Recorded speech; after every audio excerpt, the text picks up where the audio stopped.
राधा वल्लभ श्री हरिवंश। तो रावल गाँव के बाद अभी मैं जा रही हूँ गोकुल की तरफ। और हमेशा सब पूछते हो ना कि आपको इतना समय कैसे लग गया। गोकुल जाते हुए मैं यहाँ पे 10 मिनट खड़े होकर सिर्फ सूर्यास्त देख रही थी। 10 मिनट बाइक ना चला के सिर्फ सूर्यास्त देख रही थी। और फिर जब मैं थोड़ी और आगे बढ़ी, ऐसे एक जगह पर ना बहुत सारे मोर और बहुत सारे, इनको हम टिया पाखी बोलते हैं, जो तोते होते हैं ना उनको हम टिया पाखी बोलते हैं बांग्ला में। इतने सारे थे, मतलब जब मैं रिकॉर्ड करने लगी उस समय ना पीछे से बहुत सारी गाड़ियाँ जा रही थी रोड से, तो उसकी वजह से ये थोड़ा डर के कभी कभी भाग जा रही थी, पेड़ के ऊपर चढ़ जा रही थी, फिर आके नीचे आके खाना खा रही थी। कोई शायद कुछ दाना वगैरह डाल के गए थे वहाँ पे, मुझे दूर से ठीक से समझ में नहीं आ रहा था, लेकिन कुछ गेहूँ या फिर और कुछ चने वगैरह। और ये मोर आ रहे हैं, फिर ये टिया पाखी आ रही है, मतलब कंटिन्यूअसली ये लोग यहाँ पे दाने चुग रहे हैं। और इनकी आवाज़, इनकी चहचहाहट।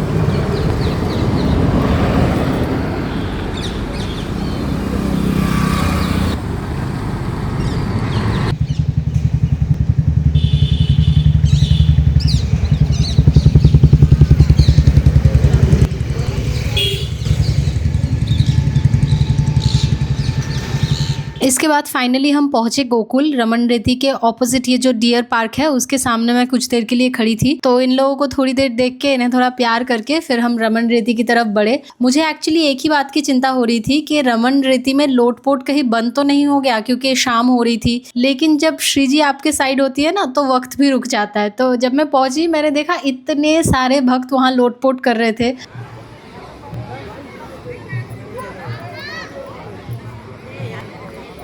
और मैं स्पेशली इस दिन इसीलिए ऐसे सलवार पहन के गई थी ताकि मैं अच्छे से लोटपोट कर सकूं।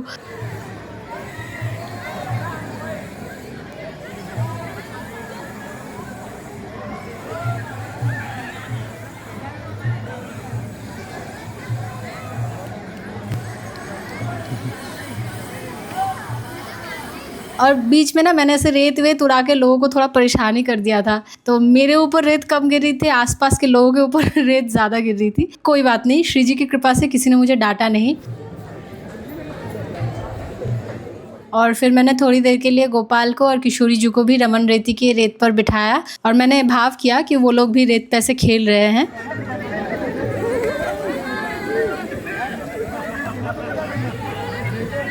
और थोड़ी देर लोटपोट के बाद जब मुझे लगा कि भक्त थोड़े से कम हो रहे हैं और मंदिर की तरफ जा रहे हैं, तो हम भी आगे बढ़े।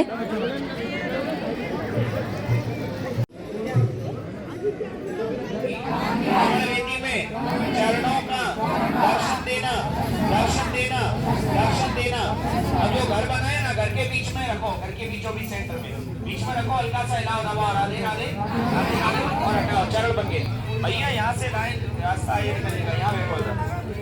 मथुरा वृंदावन दर्शन करो, आप रमण रेती में आके लोटपोट होके नहीं जाओ। यमुना जी के घाट पे पहुंच के यमुना पान नहीं करो तो आने का कोई फल नहीं है। आप गंगा जी जाओगे, गंगा में डुबकी लगाओगे तो गंगा स्नान का फल मिलेगा।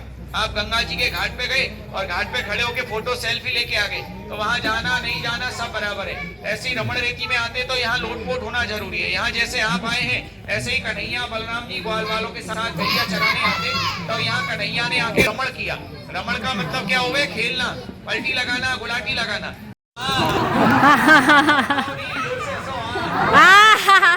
और रमन रेती के चारों तरफ थोड़ा बहुत घूमते हुए हम फाइनली रमण बिहारी जी के मंदिर की तरफ आगे बढ़े, क्योंकि संध्या आरती का भी समय हो रहा था। और इस समय भी रमन रेती के रेत पर काफ़ी भक्त लोटपोट कर रहे थे। एक्चुअली क्या होता है ना, जब आप एक बार लोटपोट कर लेते हो तब आपका मन नहीं करता यहाँ से उठने के लिए, क्योंकि तब आपको वो भाव आ जाता है अंदर कि हम लोटपोट करते ही रहे, करते ही रहे।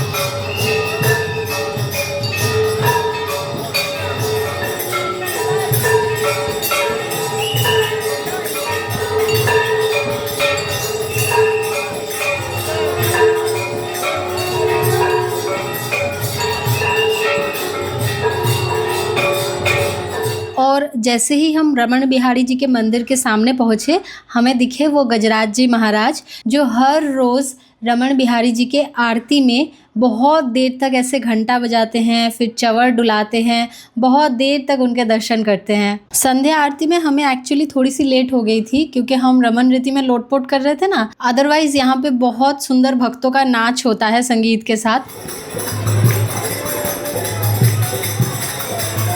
तो वो वाला पार्ट मैं ज़्यादा देर अटेंड नहीं कर पाई, क्योंकि अभी वक्त हो रहा था और हमें लौटना भी था और हमें उसके पहले कहीं और भी जाना है। और मंदिर से बाहर निकलते वक्त रमन बिहारी जी का प्रसाद चरणामृत वो भी मिल गया। तो हमें अभी और भी जगह जाना है ना, तो थोड़ी देर के लिए पेट की भूख भी थोड़ी शांत हो गई। मैंने तो किनका प्रसाद ही एक्सपेक्ट किया था, लेकिन इतना सारा हाथ भर के हलवा प्रसाद मिला था तो बहुत आनंद आया। और इसके बाद तकरीबन शाम हो चुकी थी, अंधेरा हो चुका था और मुझे जाना था ब्रह्मांड घाट, क्योंकि गूगल की टाइमिंग पर मुझे विश्वास कम था। मुझे यकीन था कि ठाकुर जी एटलीस्ट एक बार तो दर्शन दे ही देंगे।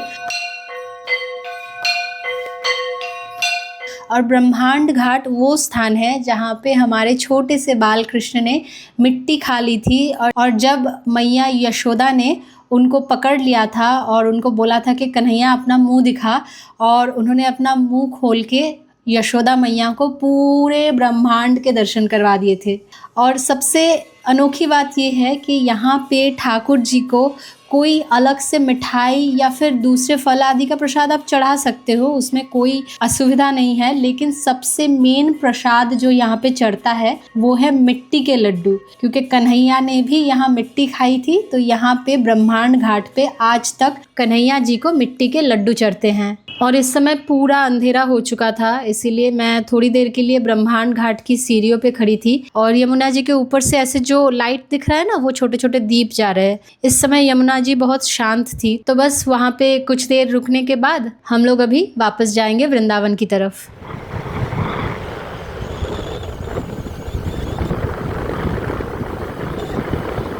और पूरे दिन के बाद अभी ना मोबाइल का चार्ज भी ख़त्म होने लगा था। रास्ता अभी बहुत सा बाकी है, क्योंकि हम गोकुल से वृंदावन लौट रहे हैं। और ऐसी परिस्थितियों में होता है ना कि गूगल मैप भी धोखा दे देती है। तो ऐसे काफ़ी देर इधर उधर भटकने के बाद, या फिर बोलना चाहिए लीला बिहारी के लीलाओं में बहुत देर तक खोए रहने के बाद फाइनली हम लोग वृंदावन पहुँचे। ये रास्ते से हम लोग जा रहे हैं, ये इतना टेंशन वाला रास्ता हो गया है, लेकिन हमको पता है कि गोपाल साथ में प्रोटेक्ट करते हुए जा रहा है, तो हमको कुछ प्रॉब्लम नहीं।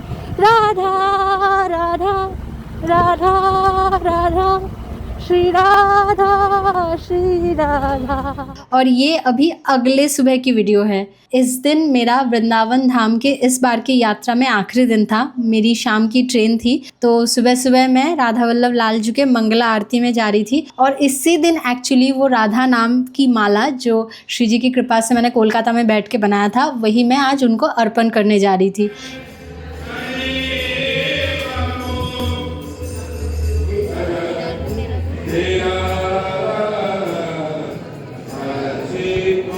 लास्ट कुछ दिनों में उनको क्यों ये माला मैंने नहीं दी, या फिर उन्होंने क्यों नहीं लिया, वो तो उन्हें ही पता है।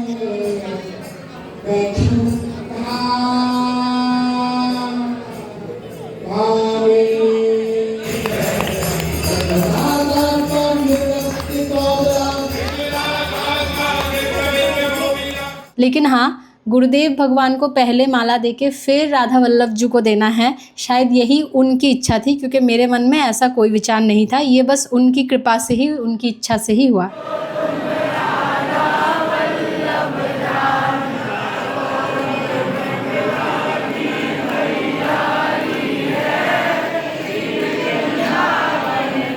तो मंगला आरती में बहुत देर बैठने के बाद, मतलब अब मैं कैसे बताऊं कि मुझे कैसा लग रहा था कि आज चले जाना है। तो बाहर आके थोड़ा सा किनका प्रसाद पाया और उसके बाद एक्चुअली मैंने ई रिक्शा पकड़ा, क्योंकि अभी यहाँ से मैं आश्रम वापस नहीं जाऊँगी। मैंने रात को ही अपना सामान जो है पैक करके, और जो जो चीज़ें एसेंशियल होती है ना, वो चीज़ें हाथों के सामने रख के बाकी सब पैक करके आश्रम में जमा करवा दिया था। क्योंकि मुझे अभी जो मेरी 2 सखियाँ हैं ना, जिनको ब्रजवास मिल गया है, उनके वहाँ पे जाना है एक बार मिलने के लिए। ये पूरा समय जब मैं श्री जी की कृपा से ब्रज में थी, एक बार भी उनसे मिलने का समय मुझे नहीं हुआ। और यहाँ पे मज़े की बात ये है कि उनको पता भी नहीं था कि मैं किस दिन जा रही हूँ और किस दिन वापस आ रही हूँ। आप लोगों को लगता है ना कि शायद मैं आप सबको ही नहीं बताती हूँ कि मैं किस दिन गई और किस दिन वापस आई, इसीलिए वीडियो देख के बहुत सारे लोग कंफ्यूज हो जाते हैं कि आप अभी ब्रज में हो क्या। तो ऐसी बात नहीं है, किसी को भी बताना मतलब रियल टाइम में कुछ भी बताना मेरे से होता नहीं है।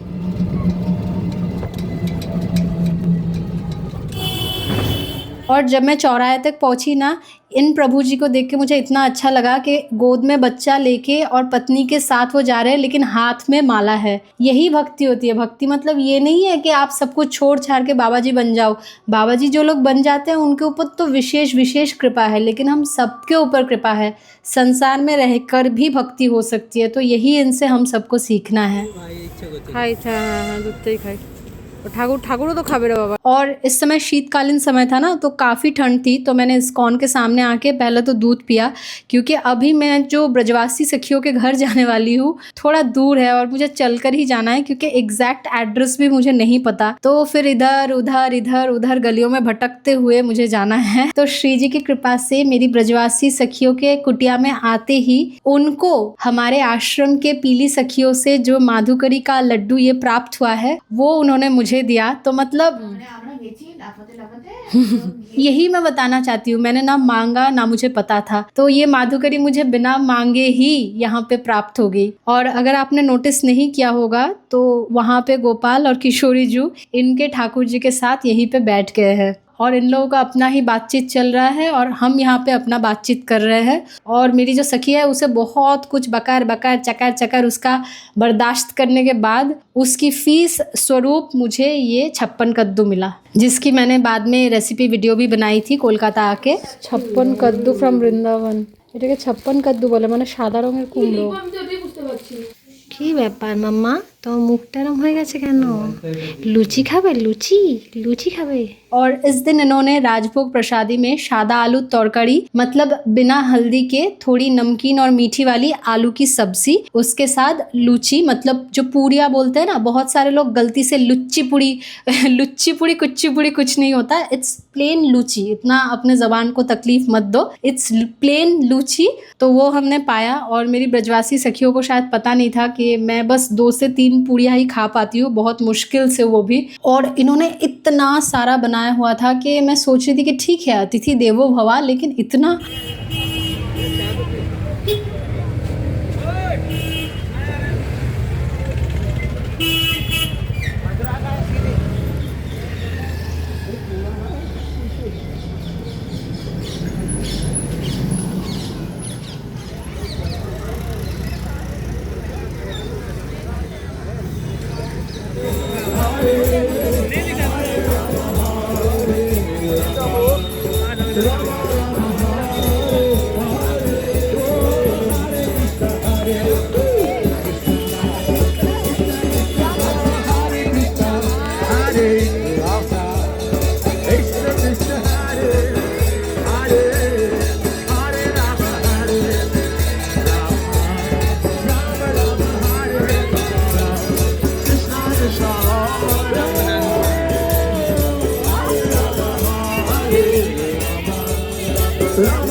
और इन्होंने आते वक्त ना एक बक्सा भर के मुझे, जहाँ से हमारे राधा वल्लभ लाल जी की अमनियाँ जाती है ना, वहाँ से एक बक्सा भर के मेरे लिए रख दिया था, ताकि मैं भोग के लिए रास्ते में इनका प्रयोग कर सकूँ। मैं बोलती हूँ ना हमेशा कि हम सोचते हैं कि हम भगवान के लिए सोच रहे हैं, लेकिन एक्चुअली में भगवान ही हमारे लिए सोच रहे हैं, हमारी व्यवस्था कर रहे हैं। कि रास्ते में जाते हुए हम टेंशन में पड़ जाएंगे कि अरे अभी प्रसाद की व्यवस्था कैसे करें, तो उनके ऊपर छोड़ दो, वो सारी व्यवस्था खुद ही कर देंगे। और मथुरा स्टेशन आते आते तो मन इतना ख़राब हो जाता है कि इसके बाद क्या ही वॉइस ओवर दूँ।